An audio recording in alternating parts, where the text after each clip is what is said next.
7년 사귄 여자친구와 결혼식을 앞두고 있는 오 씨는 집 문제로 혼인신고를 먼저 하려다가 충격적인 사실을 알게 됐습니다. 바로 자신이 9년 전 누군가와 이미 결혼한 걸로 되어 있었기 때문인데요. 황당한 사실에 어리둥절하기도 잠시 함께 있었던 여자친구는 유부남이었냐며 화를 냈고 오 씨는 모르는 일이라고 억울함을 호소했지만 결국 여자친구는 파혼을 선언했습니다. 대체 뭐가 어떻게 된 건지 갑작스러운 상황에 혼란스러웠던 오 씨는 이내 자신의 법적 배우자가 20살 초반에 잠깐 만났던 전 여자친구였다는 사실을 깨닫게 되는데요. 9년 전 이들 사이에 대체 무슨 일이 있었길래 전 여자친구가 아내가 되어 있었던 걸까요? 야, 세상에 별일이 다 있네요, 진짜. 네, 일단 이 오 씨 같은 경우에는요. 군대 전역을 하고 학교에 복학하자마자 이 같은 과 후배와 사랑에 빠졌습니다. 그렇게 7년을 쭉 연애를 했고요. 30살이 되자마자 이 오 씨는 곧바로 여자친구에게 프로포즈를 합니다. 그런데 이 여자친구도 결혼을 계속 바라왔기 때문에 이 별 문제 없이 결혼 준비를 하게 됐습니다. 그러던 중에 이 결혼식을 한 달 앞두고 뭐 집 대출 이런 문제로 먼저 혼인신고부터 하게 됐습니다. 그렇게 구청에 갔다가 이 충격적인 사실을 확인하게 된 겁니다. 바로 오 씨가 9년 전에 그러니까 20대가 갓 20대 초반이던 시절에 이미 혼인신고가 되어 있었다는 사실인 거죠. 심지어 당시 서류를 확인할 때 이 현재 여자친구와 함께 있었기 때문에요. 이 여자친구가 너 유부남인데 그동안 나 속이고 만난 거냐? 어떻게 이럴 수가 있냐? 라고 화를 내고 그대로 자리를 떠나버린 겁니다. 아니, 아까 비슷한 사건 있었잖아요. 네. 그 가족관계 증명받았으면 조작해도. 아니, 근데 이거 왜 당사자는 몰랐던 거예요, 이거? 그래서 지금 오 씨가 여자친구보다 더 당황을 했고 같이 봤지 않습니까? 보다 보니까 이 여자친구가 화를 엄청 내는데도 당연하죠. 붙잡을 수가 없었어요. 왜냐하면 암만 생각해봐도 자기는 그럴 일이 없었거든요. 그러다 보니까 이거 자기만 모르면 어떡해? 누구인지 기억도 안 나고 법적 배우자가 이름도 기억이 안 나고 그러다 보니까 여자친구가 가는 것을 붙잡지도 못했는데 나중에 여자친구한테 가서 아니다, 나 좀 믿어도 내가 그럴 리가 있겠냐. 절대 모르는 일이다. 내가 막 이거 알았으면 혼인신고 같이 너랑 가겠냐, 속이지. 라고 믿어달라 했는데 여자친구는 눈물 흘리면서 이제는 어쩔 수 없다. 법적으로 아내가 있었다는 것 자체가 용납할 수 없다. 가라! 라고 했습니다. 아니, 결혼하면 돌싱이랑 해야 되는 거잖아요. 그렇죠. 당연히 아니 근데 이게 어떻게 이럴 수가 있어요, 이게? 근데 이게 저도 너무 이해가 안 가서 이 사연 보고 정말 이런 일이 있는지 좀 찾아봤습니다. 그런데 놀랍게도 실제로 이런 사연들이 꽤나 있었고요. 그 질문하고 답변하는 그런 사이트에 보면은 뭐 여친 몰래 혼인신고했는데 취소가 되냐? 이 엄마 몰래 남친이랑 혼인신고했는데 헤어졌다. 이거 어떻게 해야 하냐. 이런 질문들이 굉장히 많았습니다. 또 실제로 짝사랑하던 남성 몰래 혼인신고를 하고는 뒤늦게 발각된 사연도 있었고요. 이 대부분 20대 초반에 약간 이런 무모한 행동들을 하는 그런 커플들이 좀 있는 것 같습니다. 또 심지어 최근에는요. 이 재난지원금 신청을 하려고 동사무소에 갔는데 일면식도 없는 사람이랑 20년 전 혼인신고가 되어 있었다는 사실을 알아차린 경우도 있었습니다. 이 경우에는 이 남성이었는데 심지어 자기 아래로 이 자녀들까지도 들어가 있었던 그런 상황입니다. 아니 이게 저 들으면서도 이게 아니 혼인신고 이거 평생 가는 건데 이거. 그러니까 이게 보면 너무나 당황스러운 일인데 일단 집에 와서 이 옷이 곰곰하게 생각을 해봤겠죠. 도대체 이게 자기가 결혼한 적이 없는데 그 아내가 있으니까 얼마나 당황했겠습니까. 그래서 네가 작년 여름에 하는 일을 알고 있다 이런 생각으로 9년 전의 일을 되짚어 봤는 거예요. 예. 9년 전에 되짚어 보니까 20대 초반에 한 5개월 정도 사귀었던 여자 이름과 똑같다는 것을 알게 되었습니다. 그 당시에 그 여자친구도 똑같은 20대였대요. 그런데 저는 모르겠는데 그 당시에는 이렇게 혼인신고의 어떤 100일 기념으로 이런 걸 적는 내용들이 굉장히 유행했답니다. 그래서 100일 기념 우리 혼인신고를 해라고 해서 서면을 만드는 그런 일을 했는데 그게 동사무소까지 가게 됐을지는 몰랐지만 그 혼인신고를 작성했다는 게 머릿속에서 떠올랐습니다. 저도 지금 자료를 좀 보고 있는데 진짜 그러네요. 2010년도에 20대 커플들 사이에서 이 혼인신고서를 작성해가지고 서로한테 선물을 하는 게 유행이었대요. 그래서 이거를 서로의 사랑을 확인하는 또 그 의미로서 어떤 그런 아이템으로 각광을 받았다는 거예요. 그래서 물론 이걸 구청에다 내진 않죠. 그냥 서로 이제 지갑에다 넣고 짠 하면서 막 이제 그 기념품처럼 갖고 있었다는 건데 야, 이거 팀장님 이게 상상이나 되십니까 이게? 그러니까 오 씨 입장도 그런 거예요. 혼인신고서는 사랑의 맹세로 작성했는데 제출한 기억은 없으니까 예. 전에 만났던 그 여성을 막기 위해서 찾기 노력했던 거예요. 그런데 여자친구 연락을 했더니 연락처도 없습니다, 지금. 그리고 연락할 방법도 없고 전 여친이 어디서 뭘 하는지 모르는 이유는 이 9년 됐잖아요. 예. 그리고 오래 사귄 것도 아니고 한 5개월 정도 사귀었기 때문에 전혀 전 여친에 대해서 찾지 못하기 때문에 이 오 씨도 지금 매우 답답한 심정인 것이죠.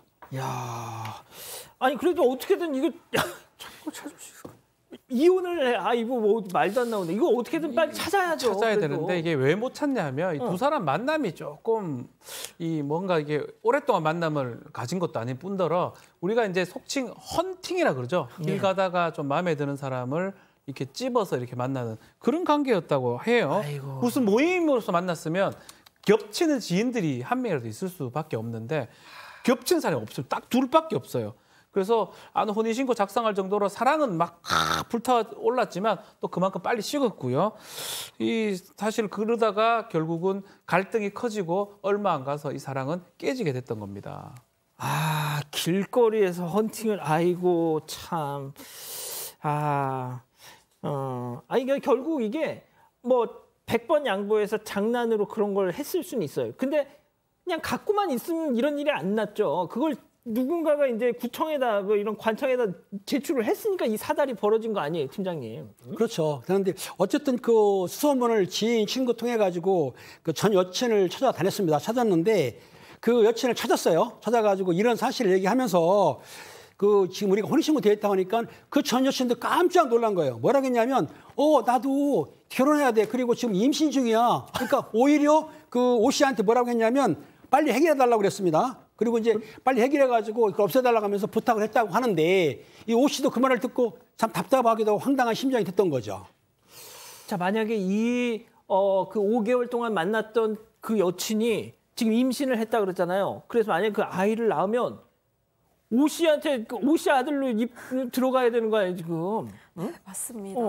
이거 제일 중요한 거 누가 혼인신고를 하냐. 그러니까 이 여자 전 여친도 지금 자기는 아닌 것처럼 얘기를 하는데요. 기억은 못 하고 있었는데요. 결론적으로 말씀을 드리면 그 전 여자친구가 혼인신고를 한 게 맞습니다. 다시 9년 전으로 거슬러 올라가서 그 당시에 이 둘은 유행했던 것처럼 혼인신고서를 작성해서 서로 각자 보관을 하기로 한 겁니다. 그러면서 오 씨는 우리 이거 의미를 부여하기 위해서 적은 거니까 절대 이거 내면 안 돼라고 신신당부를 했습니다. 그럼에도 불구하고 당시에 전 여자친구는 이 혼인신고서를 제출을 하고 만 겁니다. 그걸 왜 당시에 오 씨를 너무 사랑해서 뭔가 증명을 하고 싶었다고 합니다. 사실 이 전 여자친구는요, 뭐 이게 변명이 되는지 모르겠지만 뭐 당시에 고등학교를 갓 졸업한 나이기도 했고요. 이 혼인신고 접수가 어떤 의미인지도 뭐 정확히 모르는 상황에서 그냥 일을 저지른 것 같습니다. 하지만 둘은 얼마 안 돼서 이별을 하게 됐고 전 여자친구도 자신이 혼인신고를 했다 이런 사실을 까맣게 잊고 살아왔던 겁니다. 그러니까 이제 고등학교를 갓 졸업해가지고 세상 물정 모를 때 일단 연애를 시작했는데 저거 그냥 냈다가 다시 뭐 일수불태 낙장불입이 아니라 그냥 언제든지 다시 이렇게 회수할 수 있는 그런 걸로 생각을 했던 모양이에요. 아니 근데 여기서 또 한 가지 이해가 안 가는 거. 일단 두 사람이 9년 동안 이걸 모르고 있었다는 것도 이해가 안 가는데 아니 이 오 씨가 말이죠, 승희 의원님. 네네. 가령 취업을 한다든지 뭘 할 때 이렇게 내잖아요, 이런 거. 그러니까 이 모든 게 어떻게 보면 참 이렇게 우연의 일치가 쭉쭉쭉 붙어나가는데 이 남성 오 씨는 아버지 회사에서 일을 하고 있었는 거예요. 그러니까 따로 뭐 이렇게 취업을 하기 위해서 가족관계 등록부 이런 걸 뗄 일이 없었다라는 거죠.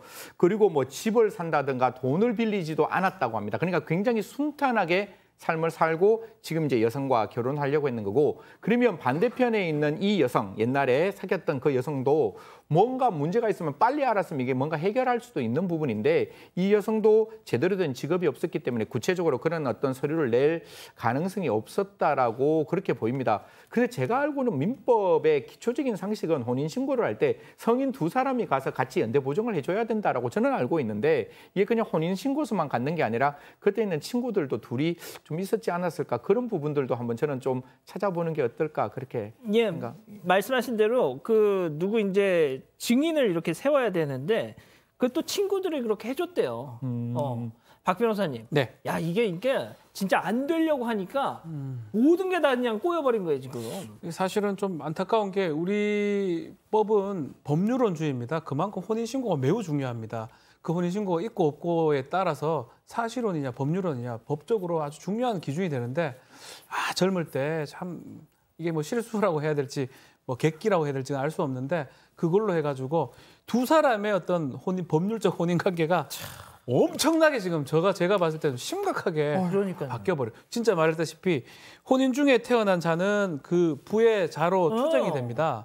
이런 일까지 생겨요. 지금 혼인 중으로 법적 혼인 중이기 때문에 그 아이도 지금 이 남성의 아들로 지금 추정되고 그걸 깨려면 또 법적으로 상당히 복잡합니다. 이거 진짜 아유 그럼 이혼해야 되잖아요. 이거 어떻게든. 네, 일단 그 전 여자친구는요. 오 씨한테 우리 그냥 협의 이혼하자 이렇게 제안을 했습니다. 지금 임신한. 예, 임신을 했으니까요. 하지만 이 오 씨 입장에서는 자기가 벌인 일도 아니고 이거 그냥 아예 없었던 것처럼 원래 상태로 되돌리고 싶은 마음이 좀 크다고 합니다. 그래서 혼인 취소나 이혼을 하면 기록이 남기 때문에 이 아예 기록이 남지 않는 혼인 무효를 통해서 이 법적으로도 좀 깔끔하게 정리를 하고 싶은 상태라고 하는데요. 그렇게 하고 나서 다시 결혼 약속한 현 여자친구한테 이런 상황을 설명하고 다시 결혼을 진행하고 싶은 그런 입장이라고 합니다. 아이고, 자 그러면요 이쯤에서 별별 상담소 오늘 궁금증 짚어보죠. 9년 전에 잠깐 사귀었던 전 여자친구가 몰래 혼인신고를 했습니다. 어떻게 하면 좋겠습니까, 박 변호사님? 몰래라고 보기도 어려워요. 본인이 작성을 했기 때문에 같이. 그렇죠. 그래서 사실 이제 혼인의 무효, 혼인의 취소가 있습니다. 혼인의 하자 흠이 클 때는 무효를 시킬 수가 있는데 예컨대 근친혼이 됐거나 뭐 그런 경우는 무효를 할 수 있고요. 또 우리 무효 사유 중에 가장 대표적인 게 혼인의 의사가 전혀 없었는데 누가 그 가져가서 마음대로 그냥 혼인 신고서를 제출했을 때 이럴 때는 혼인 무효가 가능합니다. 근데 지금 계속 얘기를 하지만 몰래라고 하긴 하지만 본인도 일정 부분 혼인 신고서를 쓰는데 작성을 했던 측면이 있거든요. 그렇기 때문에 혼인 무효가 되기는 쉽진 않아 보여요. 다만 뭐 취소 사유가 될 수 있다면 취소 같은 것도 가능할 수는 있을 것 같긴 한데 어쨌든 간에 혼인 무효를 받아야지만이 이제 가능한데 그런 증거를 대기가 좀 쉽지 않은 상황이 아닌가 그렇게 보입니다. 자 일단 그러면은 이 팀장님부터 뭐가 됐든 이게 결론은 내야 되지 않습니까? 조금 한마디씩만 좀 해주시죠. 지금 변호사님이 말씀하신 대로 혼인 무효 조건은 되지 않기 때문에 힘들고 취소 사유도 쉽지 않은 것 같아요. 그렇게 보면은 그 전 여친하고 만나가지고 그 이혼을 해야 되는 게 아마 법적으로 볼 때는 가능할 것 같기 때문에 이혼을 빨리 해서 합의혼 가능하거든요. 그래서 빨리 정리하는 게 맞다고 생각이 듭니다. 자, 승현님. 예, 사실 뭐 이게 옛날에는 그 가족관계 등록부가 만들기 전까지는 이혼을 하면 이혼한 게 이렇게 표시가 났습니다. 근데 지금은 아마 그게 표시나지 않는 걸로 제가 되어 있는 걸로 알고 있습니다. 이 상황이 지금 기각이 됐기 때문에 혼인 무효가 안 됐기 때문에 다음 순서인 저는 팀장님 말씀대로 빨리 이 부분을 정리하고 그리고 난 다음에 그것을 이해하는 지금에 있는 여자친구에게 제대로 말해서 결혼을 하는 게 어떨까 그런 말씀 드리겠습니다. 자, 박 변호사님도 뭐. 그 혼인관계 증명서가 뭐 제가 정확한 건 아닌데 이 형사사건화 돼야지만이 그게 없어집니다. 그리고 민사소송으로 최종적으로 난다 하더라도 무효 판결을 받는다 하더라도 일정 기재가 돼 있는 상황이 되거든요. 지금 하여튼 젊을 때 했던 이게 아주 크기 때문에 지금 와서 뭐 형사소송도 할 수 없고요. 왜냐하면 범죄라고 보기 좀 어렵거든요. 그리고 또 민사도 지금 어렵기 때문에 두 분 말씀처럼 다 동의를 좀 구해서 정리하는 방법밖에 좀 없지 않을까 개인적으로 그렇게 생각이 좀 듭니다. 자, 그래서 이렇게 혼인신고를 관청에다 이제 접수할 때 신고할 때 당사자 두 사람이 함께 와서 접수를 하도록 하는 그런 법률 개정안도 발의가 됐었는데 그게 국회에서 통과는 안 된 걸로 제가 알고 있습니다. 그런 일이 있었다면 이런 일이 벌어지지 않았겠죠. 자, 이 기자. 네, 일단 가족 여러분들 많은 말씀해 주셨는데요. 일단 최동영님. 뇌가 없어도 저렇게까지 없을 수가 있냐? 라고 말씀을 하셨고요. 네오님, 당신들 운명입니다. 그냥 같이 사세요라고 말씀을 하셨습니다. 닉네임 변경님, 무효가 된다고 해도 현 여친은 이미 정 떨어져서 싫을 듯이라고 말씀해 주셨습니다. 그렇군요. 가족 여러분, 잊지 마시고 구독과 좋아요, 알림 설정 여기.